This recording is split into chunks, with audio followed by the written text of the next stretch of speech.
Ladies and gentlemen, I am MikeReverb. This is a review slash discussion of Star Wars The Force Awakens. And you hopefully have seen the movie already, right? I'm talking about this is spoilers and spoiled territory.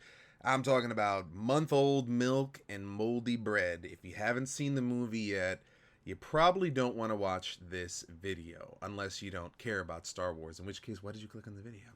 But as far as the movie overall, I saw it a couple days ago, and then I saw it again just to sort of let what was happening sink in. And I have to say that overall, I really enjoyed the movie. Just as a sort of gut feeling reaction to it, just watching everything and then sort of analyzing how I felt afterwards, I really enjoyed the movie. I think Rey is extremely likable as a protagonist and as our next Luke Skywalker in a way, right? It seems like she's going to be carrying that mantle. The second to last Jedi, in the original movie, it was what Yoda was alive, Obi-Wan was alive, and then Luke. Then Obi-Wan dies, and Luke is like the last of the Jedi next to Yoda, who croaks as well. But in this movie, Rey is like Luke Skywalker in a lot of ways, and they play pretty heavily to that imagery. I liked Finn. I thought some of his lines were a little cheesy, but overall, I liked his character. Of course, Han Solo was just great. He really felt like an old man. It's like your grandpa in a space movie. You know what I mean? Like if you hung out with your grandpa and he's there with like his older hairy buddy. You guys all know a grandpa with like a hairy ass like Greek buddy or something. That's Chewbacca, by the way. That's what he felt like. He was a really just grizzled. I feel like Harrison Ford was just Harrison Ford. That wasn't even Han Solo. That's just how Harrison Ford like fucking goes to the supermarket and buys cantaloupes. He goes with his Han Solo personality. I thought the cast was pretty damn good. Leia was weird. Again, I think it's because these people are just older. Like they don't act the way that I remember them, nor should they. Even in the movie universe, they are older, right? They're older and wiser. They've been through some shit. You could tell. Leia is no longer a princess. She's just a general. Overall, I did enjoy the movie. It was beautiful. Didn't have a lot of lens flare like Star Trek. Remember, if you guys saw that, it was like lens flare all over the place. Like there's a light source. It's like a laser going across your eyes every 10 seconds. J.J. Abrams did have some lens flare in The Force Awakens, but it wasn't terrible. The story was okay. I didn't fall in love with the story. I felt it was more of just a way to get all of these characters together. It was like, okay, how are we going to get Han to meet with Rey, to meet with Finn, and then to meet with Leia? Like, the storyline was kind of odd. And then they have, like, this super Death Star built into a planet, which can destroy multiple other planets. It was like, that was okay. The main arc of the story was okay. I did not like Kylo Ren as a villain, though.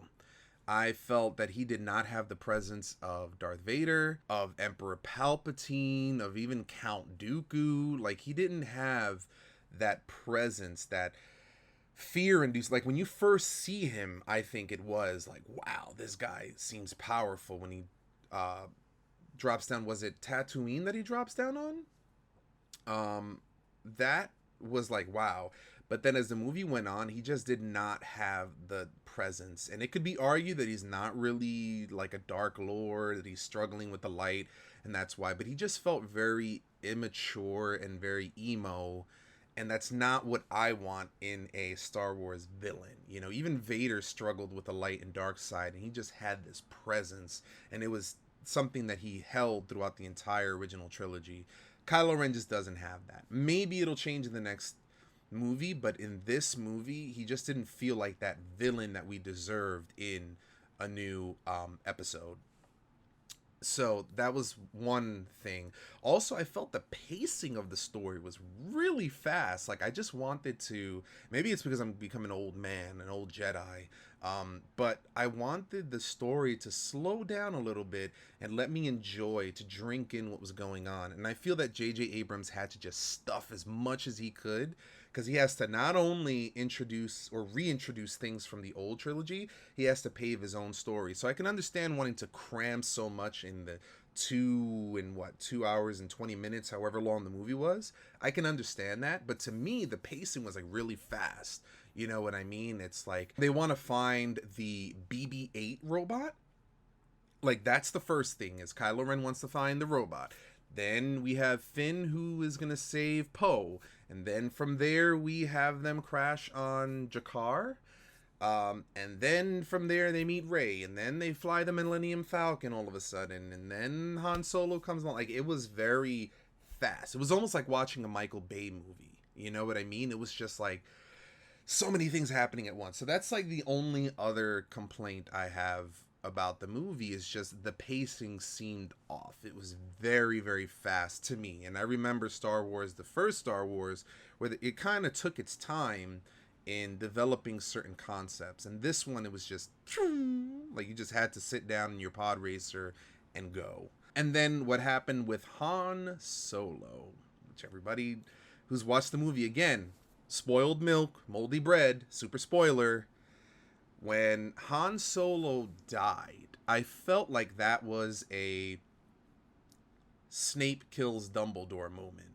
Like, there's more going on to it than we understand. And there's some fan theories out there talking about how Kylo Ren is actually trying to get close to Supreme Leader Snoke and trying to kill him, and that Supreme Leader Snoke might even be Darth Lord or Sith Lord Plagueis, the one who can, you know, live forever, who learned the secrets of immortality. Like, there's some cool theories going on, and to me it did feel like a very heavy-handed Snape asking Dumbledore and Dumbledore begging him to kill him, and, you know, Snape's not really the bad guy. Sorry for spoiling Harry Potter. But that's what that felt like to me. It was a different scene than what we were seeing. I think it's something that's gonna play out and sort of expand in the next movie. And again, I love Rey, and I can't wait to see her develop her Jedi skills under Luke Skywalker's tutelage, who looked awesome. And I'm so angry that he didn't even say a word at the end. But I love that his hand was like pure metallic, you know what I mean? It wasn't even covered in anything. Like, he's been on that planet for so long that whatever human skin is just fallen away, and he's just like a T-2000 who's going to destroy everybody, you know? It's not going to happen. It's not Terminator, but, you know, he had that hand. So I thought that was really cool. So overall, I really did enjoy the movie, and there are parts that I haven't even touched on yet, and maybe I will in another video. But as far as like overall what I felt about the movie, I like it, and it has me excited for the next 2 movies that are coming out. But what do you think? Did you enjoy Star Wars The Force Awakens? Did you hate it? There was a lot of hate on the internet, and people accusing websites of like being paid off by Disney, which I think is weird. I don't think Disney has paid anybody off. People just genuinely are excited about Star Wars. But what do you think? I would love to read your comments below with your deepest theories. And again, be spoilerific. This is all about us discussing this together. So by all means, do post your opinion. If you did like the video, don't forget to click like. If you want to become a part of our community here, then don't forget to subscribe. I'll have a whole bunch of other type of videos coming up, and I would love if you would stick around and comment and watch them with me. Until next time, guys, take care. Bye bye.